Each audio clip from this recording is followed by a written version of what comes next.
जैसा ज्वलंत है अवैध घुसपैठ। अवैध घुसपैठ से अगर आप अनजान होंगे तो यह जान लीजिए कि अवैध घुसपैठिया हमारे संसद सदस्य के रूप में अधिकार पा चुका है। एक सज्जन अवैध घुसपैठिया के रूप में आए और अब भारत के संसद है, खुलेआम है, इसमें कहीं कोई मतलब अब हिडिंग चीज नहीं रह गई है। एक आदमी तो नेपाल के नागरिक थे और राज्यसभा में थे। यह स्थिति इतनी बुरी है कि भारत के प्रधानमंत्री के घर से 2.5 किलोमीटर दूर रेहनिया बांग्लादेशियों का पूरी सड़क पर कब्जा है। मजबूरी में प्रधानमंत्री का काफिला अब दूसरे रास्ते से जा रहा है। प्रधानमंत्री के घर से 2.5 किलोमीटर के सराउंडिंग में उनका पहुंच हो गया है, तो फिर धरती का और कौन कोना, मतलब भारत का और कौन कोना अछूता होगा, यह सोच लेने की विषय है।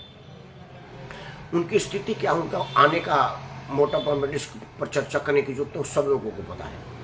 आते हैं याचिका के रूप में, दीनहीन के रूप में आएंगे और यहाँ पर एक साजिश के तहत उनको यहाँ पर बसाया जाएगा। यहाँ के स्थानीय एजेंट जो कि कुछ राजनीतिक दल के कार्यकर्ता हैं, कुछ राजनीतिक पार्टी के नेता हैं, विधिवत उनको बसाते हैं, उनका सारा व्यवस्था करते हैं और उनको वोट बैंक के रूप में इस्तेमाल करते हैं। अपराधी उनको अपराध करने के लिए इस्तेमाल करते हैं और हर तरह का कर्म कुकर्म उन्हीं के माध्यम से कराया जाता है। दिल्ली में लूट खसोट इन बांग्लादेशियों के द्वारा होता है, रेहनियों के द्वारा होता है। और उसका कारण भी है कि उनके पास कोई रोजी रोजगार होते नहीं, कोई पढ़े लिखे विद्वान तो होते नहीं हैं कि कुछ करें, तो छिनताई और भिखमंगी के अलावा क्या करेंगे। और दोनों काम उन्हीं के द्वारा होता है। कुछ दिनों से पुलिस कुछ सक्रियता दिखा रही है तो पता चला कि 100, 200, 500 लोगों को इकट्ठा किए। मैं उम्मीद कर रहा हूँ कि दिल्ली में 10 लाख से ऊपर बांग्लादेशी और रहनिया है। 100, 200 को निकाल करके उनके मुंह में जीरा से क्या हो जाएगा, मैं नहीं समझ पा रहा। मेरा सुझाव है, अगर भारत सरकार में हैसियत है, हिम्मत है, औकात है, देश को अवैध घुसपैठों से मुक्त करने की इच्छा शक्ति है, तो सिर्फ 2 काम कर दे, अवैध घुसपैठ खत्म हो जाएगा। एक उदाहरण आपको दे रहा हूँ। एक तो घोषित अवैध घुसपैठिया है सीमा हैदर, वो तो टीवी में आ चुका। उसने आने का रूट बताया है कि किस किस माध्यम से वो आई है। उस माध्यम पर सीमा सुरक्षा के सेवा में तैनात लोगों को अरेस्ट कर लिया जाए, उनको सेवा में कोताही के रूप में केस चलाया जाए। मैं तो कहता हूँ सीधे जेल में डाल दिया जाए, क्योंकि आपकी कोताही से एक आतंकी यहाँ पर आ गई है। वो अलग बात है कि उसका मंसूबा पूरा नहीं हुआ, वो बहुत एक्सपोज हो गई, तो अब एक आदमी की रखाइल बन कर रही है। अब सुना कि शादी भी कर ली है, तो वही एक सबूत है, जीता जागता सबूत। एक ही कसाब ने पाकिस्तान को बेनकाब कर दिया था, उसके सारे एडिट प्रूफ मिल गए थे कि कहाँ का रहने वाला है, और तभी पाकिस्तान बेनकाब हुआ था। आज वो सीमा हैदर के रूप में पूरा हमारा तंत्र बेनकाब हो गया कि कैसे आई, किस रूप बताइए ना, नेपाल आई, फला फला फला रूट से आई। उस रूट को चिन्हित किया जाए, उससे पूछा जाए कौन से तारीख में, इस तारीख में वहां पर कौन सीमा प्रहरी था, उसको, उसके दरोगा को, वो एसपी को, इजिप्ट डीजिप्ट तक को समन दे दिया जाए। मैं समझ रहा हूं कि अगर 50 बॉर्डर सिक्योरिटी फोर्स में तैनात सिपाही, दरोगा और एसपी डीएसपी को जेल हो जाएगी, अवैध घुसपैठ उसी दिन से बंद हो जाएगा। क्योंकि उनको पता है कि हम तो 500, 1000, 2000 रुपये लेकर के छोड़ दे रहे हैं और बाकी ये जाए आतंक फैलाएं, प्रधानमंत्री को हमला करें, देश की अर्थव्यवस्था को चौपट करें, देश की शांति व्यवस्था की घून की तरह से खाता रहे, उनको क्या फर्क पड़ता है। दूसरा एक उपाय है, जांच में पता चला है कि सबके पास राशन कार्ड, आधार कार्ड, इलेक्शन कार्ड सब पाया जा रहा है। भारत का जो मूल नागरिक है हमारे जैसे, हो सकता है हमारे पास कोई दस्तावेज ना हो, किसी के पास ड्राइविंग लाइसेंस ना हो, किसी के पास राशन कार्ड हो तो इलेक्शन कार्ड ना हो, इलेक्शन कार्ड हो तो आधार कार्ड ना हो, कुछ कमी हो, लेकिन उनके पास सब कुछ है। जो भारत के नागरिकता को प्रमाणित करने के लिए होता है वो उनके पास पहले से। और अभी पता चल गया उन्होंने कहाँ से बनवाया है, तो आधार सेंटर वाला सीधे गिरफ्तार हो, जिसने 500, 1000, 2000, 10,000 के लालच में एक विदेशी आतंकी को देश की नागरिकता दे दिया। वो सीधा पूछा जाएगा ना, वो जो आपने 200-500 लोगों को गिरफ्तार करके उन्हीं से पता लगे भाई आपकी गिरफ्तारी के बाद आप किससे आधार कार्ड बनाए, फलाना अरेस्ट हो। उसमें क्या, उसमें कचहरी में जाने की जरूरत नहीं है। सरकार ऐसा कानून बनाए कि उन्हें पता चल गया कि आधार के पास है। अब उसमें कोर्ट में जाने का क्या मतलब है, कोर्ट में पहले से बहुत मुकदमा पड़ा हुआ है, आपको कोर्ट में जाने कहीं जाने की जरूरत नहीं है।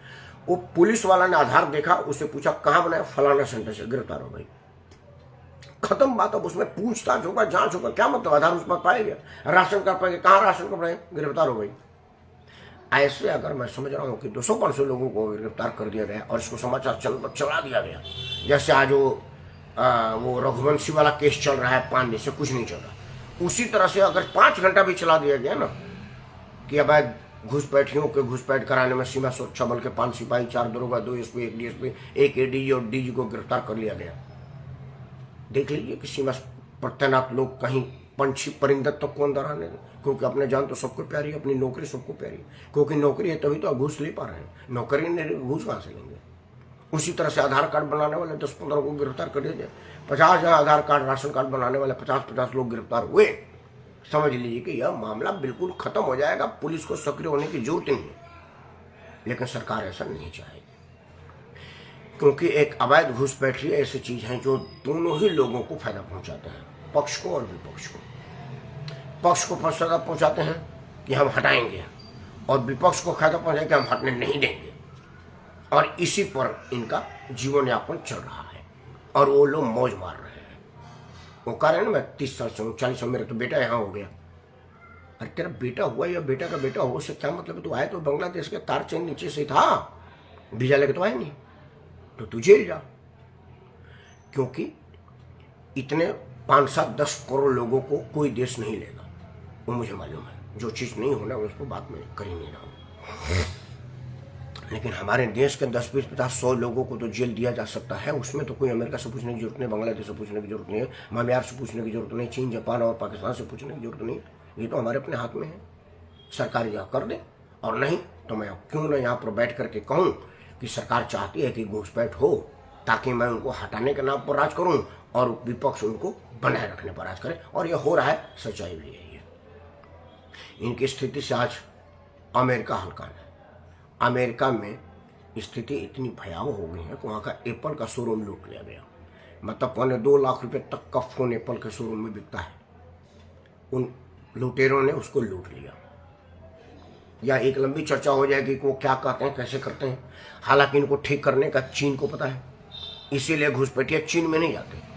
म्यांमार से चीन बगल में है, लेकिन वो नहीं है, वो चीन बांग्लादेश सब पार करके भारत में है, क्योंकि यहाँ पर इज्जत मिलती है और वहाँ पर तो सीधे गोली मार दी जाती है। तो उनको पता है कि वहाँ जाऊँगा तो गोली मार दी जाएगी। तो अवैध घुसपैठ का नुकसान तो आपको पता है, आपकी ज़मीन को घून की तरह से खा रहे हैं, आपके शहर को अपराध से संलिप्त कर रहे हैं, राह चलते आगजनी, छिनतई और लूट पराट कर रहे हैं। वो उसका मजबूरी है, क्योंकि उनके पास खाने का कोई व्यवस्था नहीं है, नौकरी उनके पास, हमारे लोगों के पास नहीं, तो उनके पास कहाँ से? तो उनके पास नौकरी नहीं है, और अब लोग उनको नौकरी देने से कतरा रहे हैं। क्योंकि ग्रेटर नोएडा का एक सोसाइटी में 3-4 साल पुराना घटना है, ईरानी और बांग्लादेशियों ने वहाँ पर घरों में काम करने का काम किया। उनकी औरतें घरों में ये बर्तन पोछा करती, जैसे हमारे घर में बर्तन पोछा, झाड़ू पोछा लगाने वाली औरतें आती हैं काम करने, मेरे घर में भी आती है। तो वो आई और उनमें से किसी ने कोई बात हुआ, उन लोगों ने आपस में तय किया कि एक दिन अटैक कर देना है। आप समझिए कि 200-300 काम करने वाले ने पूरे सोसाइटी को कब्जे में ले लिया।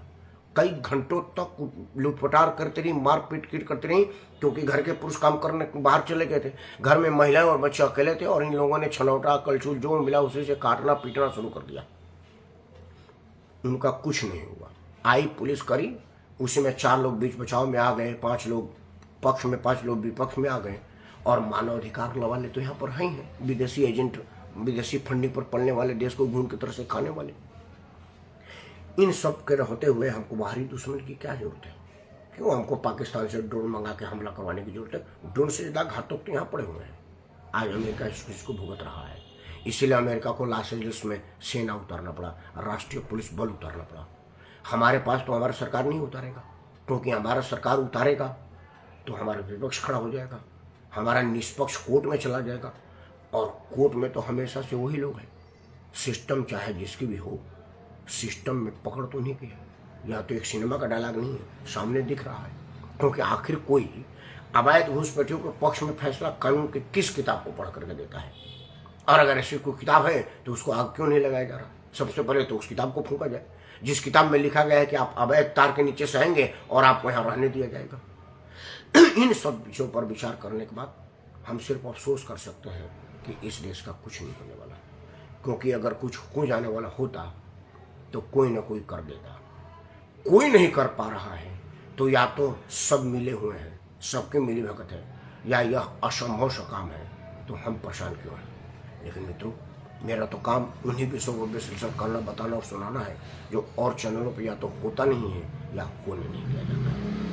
आज यह विषय किसी चैनल पर नहीं है, तो मैं इसको अपना महत्वपूर्ण मुद्दा बनाया। आपको लगता है कि अवैध घुसपैठिया अब सिर्फ भारत का नहीं, पूरी दुनिया की समस्या और वो दिख रहा है, तो आपसे हाथ जोड़ के प्रार्थना है कि मेरा समर्थन करें, मुझे अपना आशीर्वाद दें। और उसके लिए एक छोटा सा आपको काम करना है। सबसे पहले तो आपको इस वीडियो को लाइक करें, चैनल को सब्सक्राइब करें और इसे अपने सभी समूहों में साझा करें, क्योंकि साझा करने से समस्या अपने समाधान को प्राप्त करता है, और अगर समस्या को समाधान मिलता है तो वो समाप्त होता है। मेरे एक दिन के वीडियो बना लेने से अवैध घुसपैठ का समस्या समाप्त नहीं हो जाएगा, लेकिन एक दिन जरूर होगा जब सब लोग परेशान हो जाएंगे, क्योंकि आखिर अमेरिका आतंकवाद को विषय नहीं मानता था जब तक 9/11 जैसा दुर्दांत घटना उसका नहीं हुआ। अवैध घुसपैठ को विषय नहीं मानता था जब तक उसका लाश स्वर फूंक नहीं दिया गया। फ्रांस, लंदन ये कहते थे कि वो सब इंसान हैं, उनको आने दीजिए, दरवाजा खोल दीजिए।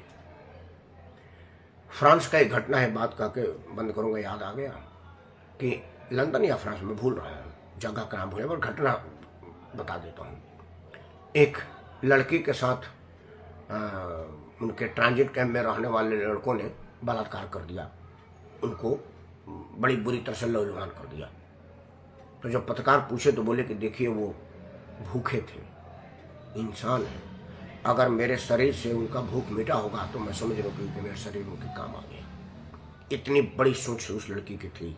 लेकिन जब उसके घर के बेटी, बहू, बच्चे और छोटे छोटे बच्चों के साथ ये होने लगा तो उन्हें लगा नहीं यार ये तो भेड़िया है, और भेड़ियों के साथ दया करना अत्याचार नहीं, खुद पर अत्याचार है। तो यह सोच लीजिएगा कि आप दूध सांप को पिला रहे हैं या गाय को पिला रहे हैं। सोचना है आपको है, मैं सोच चुका हूँ, और अगर आप सोच लिए हैं तो कृपया इस वीडियो को लाइक करें और मुझे अपना आशीर्वाद दें। देश से घुसपैठ का समस्या समाप्त हो, आतंकवाद जड़ से मिटे, और कोई भी आतंकी प्रवृत्ति का आदमी, झगड़ालू प्रवृत्ति का आदमी यहाँ ना रहे।